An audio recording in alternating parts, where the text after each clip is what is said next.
with AWO Comics. I'm Owen and I got Will.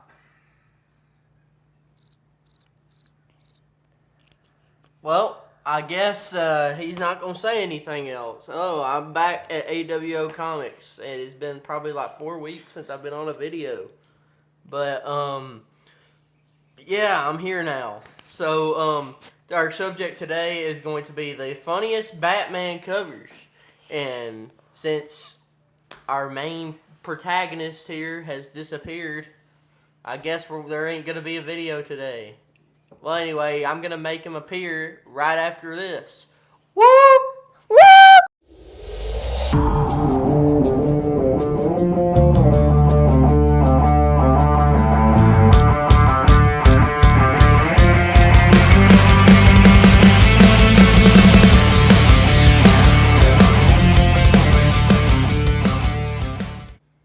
Well, welcome back. And like I said, he's not here right now, so I'm going to make him appear right now.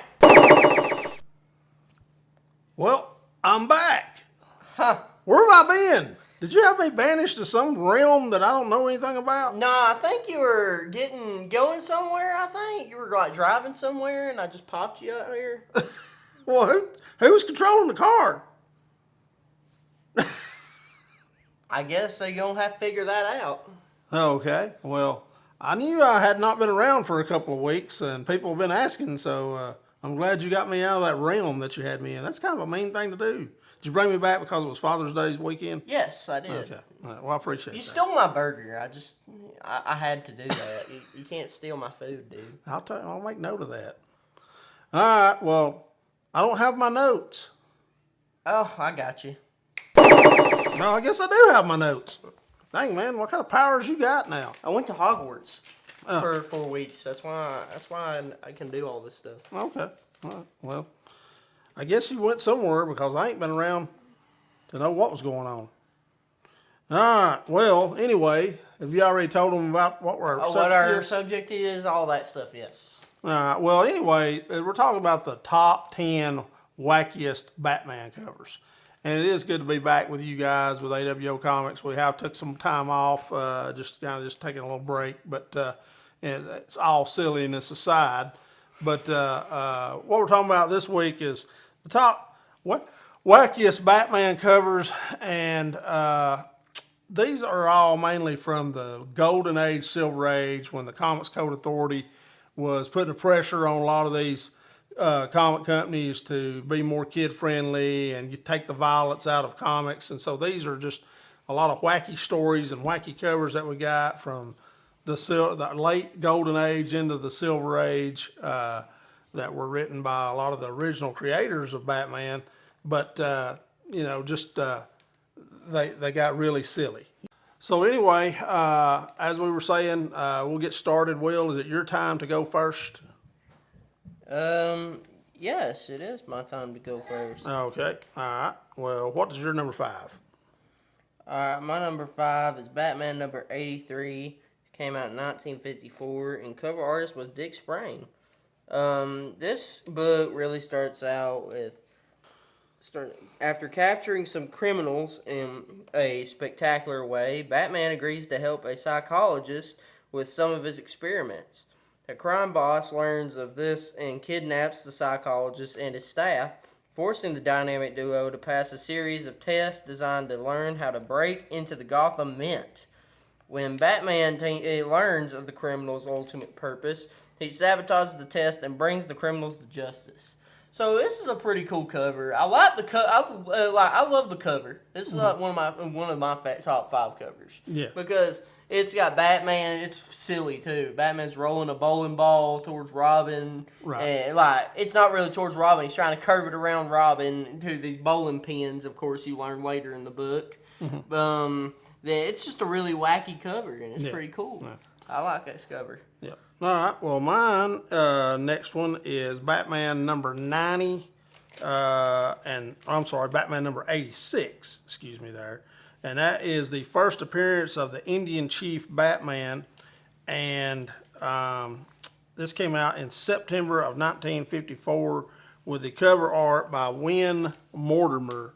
And this is just a really cool cover, but it's kind of wacky. You just never really know about why is Batman wearing an Indian costume. Well, this is called Batman Indian Chief, the story is, and it basically is Batman and Robin are on their way back to Gotham City when they spot a smoke back signal and a kid who looks just like Batman and Robin, or looks just like Robin on horseback in a nearby field.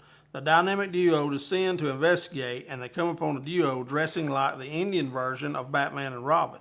They introduce themselves as Chief Man of Bats, whose real name is Great Eagle, and his young sidekick, Little Raven. And I never really understood what these Indians are doing in the 50s out there fighting each other. But anyway, they inform Batman that they became the local heroes after being inspired by Batman and Robin's amazing adventures in Gotham City. But there is a downside to their presence.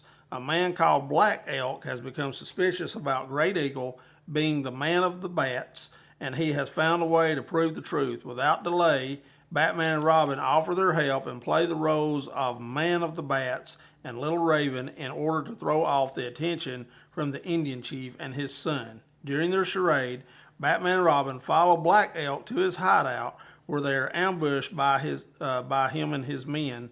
Trapped, they have to be saved by Great Eagle and his son using their normal identities. After witnessing the Indian Chief and the Man of the Bats together, Black Elk's theory is thrown away and Great Eagle's secret is safe again. And the main reason why he had to have the secret is he injured his shoulder in a fight with Black Elk. And then he knew if he appeared as Man of the Bats with a hurt shoulder, Black Elk would put two and two together. He had already suspected him anyway. So I have no idea why he couldn't just cover that up. Yeah. But again, we're talking about wacky silver and gold. I mean, that's technically how Green Goblin figured out who Spider-Man was. Yeah. Actually, if you think about it. Yeah. Yeah. All right. So what's your next one? My next one is Batman number 79. Came out in 1953, and the cover artist was Win Mortimer.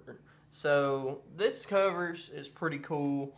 It's got Vicky Vale and Batman and Robin on it, and then you see something crazy on the cover, and it's Batman telling Vicky that he has to leave because of the bat signal, and he said he'd buy her a ring later. And you're like, wait, a ring? That means they're getting married? And Vicky Vale's talking about, I see you getting a taste of what it's like to be married to Batman. Right. Well, it's a pretty funny cover, so let's get into what this story is about. This story starts out with the Shah of I don't even know how you say where he's from, Norami. Yeah. Arrived in Gotham City to discuss important international matters, but he is helplessly attracted to Vicky Vale, the photographer assigned to cover the Shah's activities. When the Shah expresses his desire to marry Vicky, she can't think of a better way out of such predicament than announcing a fake engagement with Batman. So you probably wondered, like, Batman's like, what? Well, I think Vicky was trying to get her hooks in Batman anyway, so this was probably a way for her to do that. Who reluctantly agrees to play along. Batman's crime-fighting activities are somewhat affected by his public relationship with Vicky, as she becomes a target for many thugs trying to get to Batman. The situation gets worse when a jealous photographer working for a rival magazine sends out invitations for Batman and Vicky's wedding to the most important people in Gotham. Vicky couldn't be happier with these developments, but Batman starts thinking of a way to end the charade. Soon, a rumor gets around that any person who marries Batman must undergo plastic surgery to protect their lives. This story eventually reaches the Shah, who stops the wedding from taking place as he couldn't bear the thought of Vicky changing her face. Batman later tells Robin that he started the rumor, which proved useful to get out of the tight situation. So, that is a pretty cool way to get out of a marriage, I guess. It's a pretty funny way. Yeah. But Vicky probably really wanted to marry Batman. Yeah. He was like, Batman was starting to sweat a little bit there, wasn't he? Yeah. Well, hold on a second now. Yeah. What? Yeah. Yeah. But that's a pretty funny cover. It's a funny way of ending a marriage. Yeah, yeah. But that's it for me. All right. Well, my number 4 is Batman number 90, The Adventures of Batboy. Came out in March of 1955 with the cover art, actually an assist from the great Bill Finger and Win Mortimer on this one. And this is just a really cool cover. It's got Batman with a new hero on the front, and this kid looks like a kid, but he looks like a baseball player.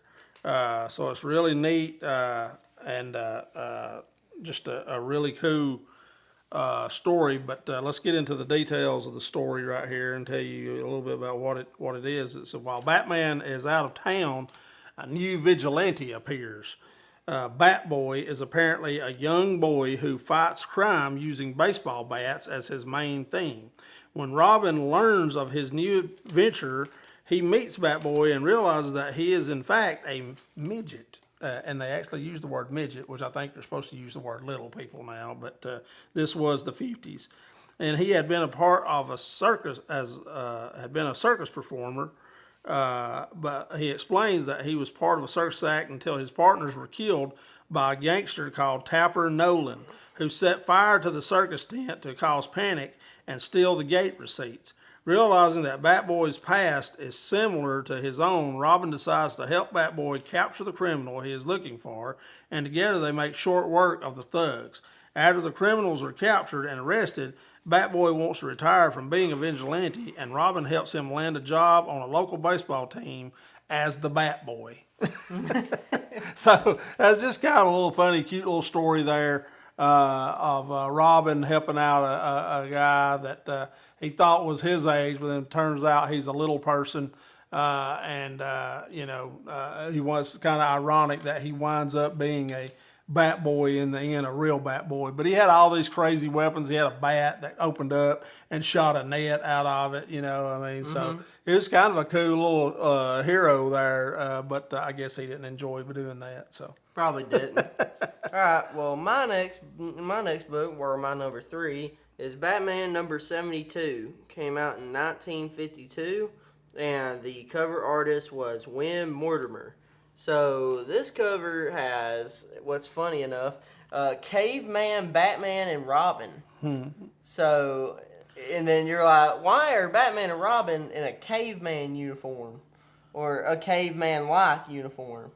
And you just wonder that in the cover, and it was pretty funny.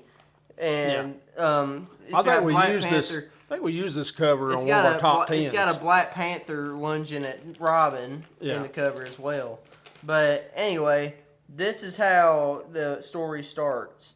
So, after capturing the feared Sinister Eight, Commissioner Gordon asked Batman and Robin to deliver the crooks to by a radio-controlled ship to their prison at Satan's Island, which I don't know why they called it Satan's Island. Is that why they didn't call it Arkham Probably not for Asylum a good reason.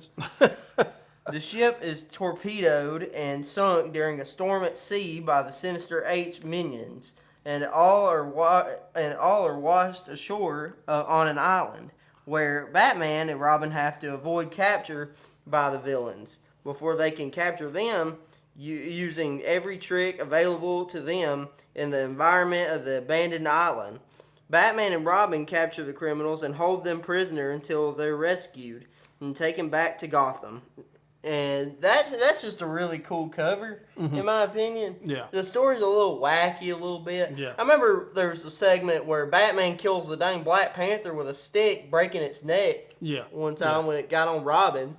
It was pretty cool. And I think this was recounted a little bit in Brave and the Bold. A little bit. Yeah. It's a good story. In the animated series. I genuinely felt like it could have been touched on a little bit. Yeah. Made a little better, but I still think the cover's really good. Yeah. That's it for me. All right. Well, my next one, number 3, is Batman number 114. Came out in May of 1958 with a cover art of Dick Sprang, and it features the Bat Ape. It's just a really wacky cover, as you can see right here, of just an ape helping Batman across, and you're thinking when you buy this, you're thinking, man, what is going on here? What a crazy thing going on. But the story is called The Bat Ape.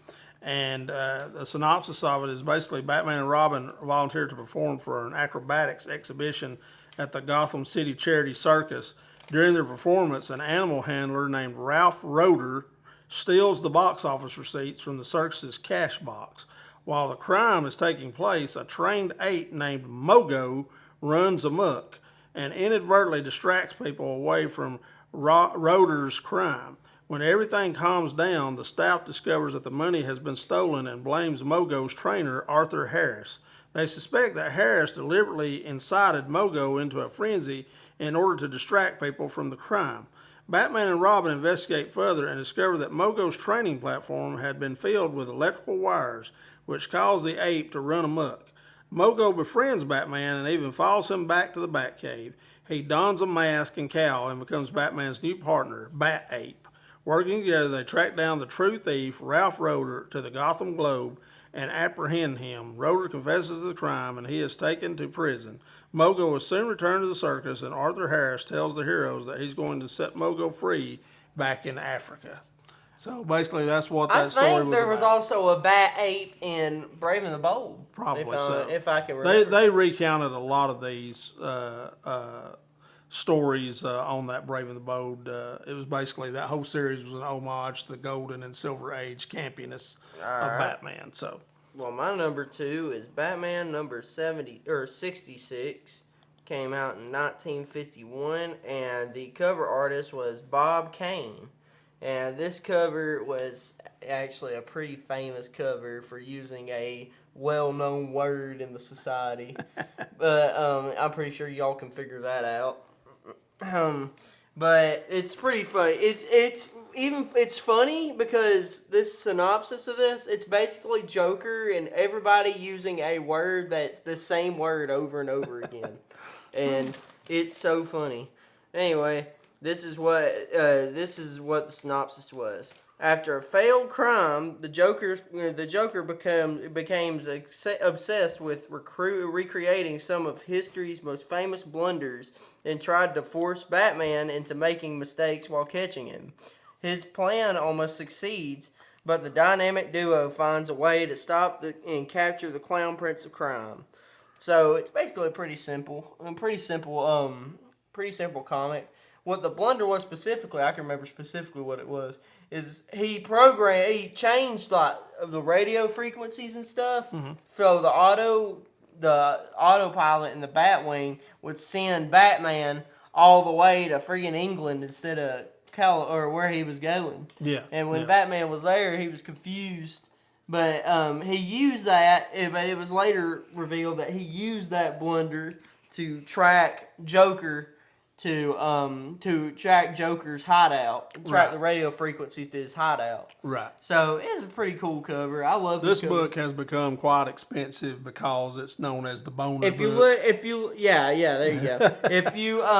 if you look at the cover specifically in a way that you think you can look at it, it's even funnier. Well, and they say the word boner about 50 times in this story. Yeah, that's exactly. Like. So, for that crazy reason, it has become a fairly expensive book. And also it includes Joker on the cover, so those are always a little bit more. All right, so my next one is Batman number 111, The Armored Batman. Came out in October of 1957. And actually, I'm going to tell you something. This was actually a pretty cool story. It was interesting. I couldn't figure it out. It had a little bit of mystery to it. Not the Superman armor. Right, not the Superman not armor. The Batman versus Superman armor. But it's just a really, really cool story. That after a man in a trench coat appears at the Gotham City Hall of Fame and tells the assembled reporters to let Batman know that Blair Green is after him, Batman and Robin, who arrive shortly afterward, are apparently thrown into a panic.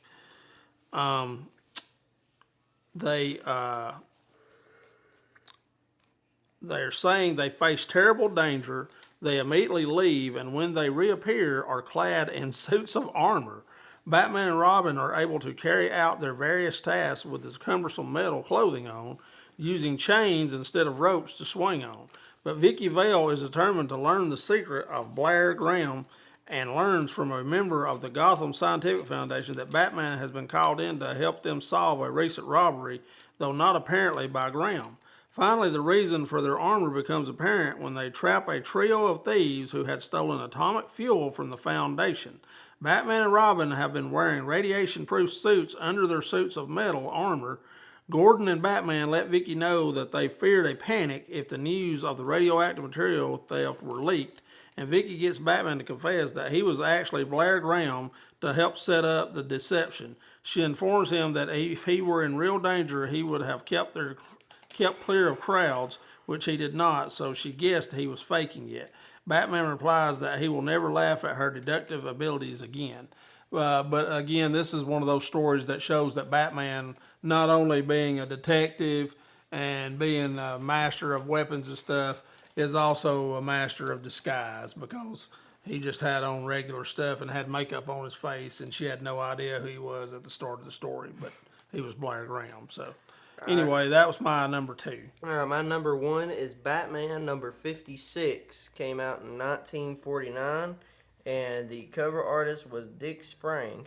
This is a pretty funny cover when you look at it, because you see a Spanish Batman riding a horse. Yeah. So you're like, what in the world? A Spanish Batman? What the heck is that? And you just it's just a really funny cover. So basically, this story is a very funny story. I'll try to not explain this in too much detail because it's a pretty long story. Yeah. So there's a representative from one of the Spanish countries. I forgot what the name of it was, but he came to Gotham, and he was going to be assassinated during his parade. Batman and Robin jump in to save him, and he invites them to his country because he wanted a Batman in his country for a crime boss that was down there. Right. And he used a parrot, and his parrot told him when to kill people, when to spare people. Right. So they all went down there, and he wanted them to train a certain person to become the Spanish Batman, or Batman, or I can't remember what he wanted to call him. Yeah. It's a bunch of different Probably words. something like Bat Conquistadors. No, it wasn't that. We'll put it up on the screen, whatever it was. Yeah, but they trained all these people. They couldn't get one. They finally got one that was physically fit and very smart to be Batman. So they started training him, but little did they know he was an undercover for this crime boss. So what would you know? The one guy that could have been Batman, and he was undercover. Yeah. So, but then when he went to go visit the crime boss, but he had already told Batman already told him a few secrets except his secret identity about being Batman. But he went to go see his boss, and he made the small mistake of letting his parrot scratch some of his uniform off. Yeah. And Batman saw the parrot marks on his uniform, and he immediately called out him being undercover, and they put him in jail. But sadly, when Batman was going to disguise as the Spanish Batman, the guy that was undercover broke out of the prison and chased after him. But Batman won the fight. Man, I don't know if this dude's dead or not, but right. You see him in a panel falling off the cliff, going, ah! I don't know if he's dead or not, because they never showed him again. He could be. They never showed him again after the end of that. Adam West done killed somebody. But after that, they disguised as the Spanish Batman. They went and took down the crime boss. But the way they took it down was funny, because they had captured them and tied them up, and they were going to ask the parrot what to do with them. Mm. And Batman had fed that parrot something to paralyze his vocal cords and mimic the parrot and telling him what to do. And he told him to let them go and make them beat themselves. Yeah. And when they let them go, of course, Batman and Robin beat all of them up. And they captured the crime boss. Yeah. But after they captured the crime boss, the representative died and was happy because of the Batman in their country. Right. Anyway, that's the end of that story. Okay. And it's a pretty good story. Right. It was a good story for a funny cover. All right. Well, my number 1 is Batman number 140. Came out in June of 1961 with cover art from Sheldon Moldoff. and it's called The Eighth Wonder of Space, and it's a cover where Batman and Robin are aliens. And they look like I saw that cover. They look like green bugs, and it's really one I of don't the know most, why they made Robin and Batman so fat. yeah, it's really one of the most crazy stories you'll ever want to read. But I guess it's a fun little tale. It's Batman and Robin return to Earth after being yanked in their Batplane across dimensions to the planet Zlur. Since the scientists of Zlur had not yet perfected a way to reverse their grapple ray, Batman and Robin had to remain there 3 days until the alien scientists could devise a way to send them back to Earth. During that time, the alien atmosphere transformed them into green-skinned and tanned, barrel-chested alien humanoids. When they returned to Earth, their transformation is still in effect for some time, and they only managed to prove their identities to Batwoman and Commissioner Gordon by revealing to the former her own secret identity and to the latter the title of his unwritten memoirs. Since the Yellow Sweater Gang is still raising havoc in Gotham City, the alien dynamic duo go back to work, aided with their leaping power and the telekinetic force emanated from their antenna. Batman uses various ruses to prevent the world from learning that Bruce Wayne also looks like an alien now, but realizes that such measures are only stopgap. The heroes are trapped and imprisoned by the Yellow Sweater Gang when their own trap backfires, but the alien faces frustrate the gang's attempt to discern their true identities by unmasking them. However, Batman and Robin are rapidly returning to normal, and Batman only manages to use a knife to free himself by telekinesis before they resume human forms. Immediately thereafter, they attack the rest of the gang in their time-honored style and capture them all. And that was what's funny. They got captured by the Yellow Sweater Gang, and they unmasked them, but you couldn't tell who they were because they were aliens. But they were returning back to normal human form, and he had just enough telekinetic power to get a knife to him, like Luke Skywalker uses the Force to bring the lightsaber, and gets that knife to fly to him, and he cuts the rope, and they get their mask back on before they come back in there. I'd be so mad about it. We're so close to victory. But anyway, that was the crazy story there. And that's our top 10 of wacky Batman covers. We want to thank everyone for tuning in to our wacky video, or our wacky comeback And we video. also appreciate everybody that asked where our videos have been, wondering where we've been. Again, we're just taking a little break every now and then. We've had a lot of busy times going on, trying to plan for this trip coming up. And we will try to shoot some shorts from you from Scotland and England and let you know how it's going over there. And pray for a safe flight for us to get there and get back. But Willie Mo, I'm looking forward to it, aren't you? Uh-huh. All right. Excited. All right, guys. Well, anyway, if you like this content, hit that subscribe button. Drop us a comment or hit the like button if you like it. And just tell us what your favorite wacky Batman covers are. There's so many to choose from. We didn't even get into Detective Comics. These are all just Batman. Just Batman. But just a fun little project to do, and it's fun to read these books. We each had the task of reading 5 of these stories, and it was pretty a fun walk down nostalgic lane and just kind of read some stuff that just kind of reminded me of some of the old 66 Batman shows, you know. So, but anyway, again, we appreciate everybody watching. We will see you guys next time, whenever that may be. Me and Owen will be back with a Comic Haul video tomorrow, so you'll see us then, and maybe Willie Mo might pop in. You never know. But anyway, we will see you guys next time. Thanks for watching, and as always, Go Dogs. Go Dogs. See you guys. Ya.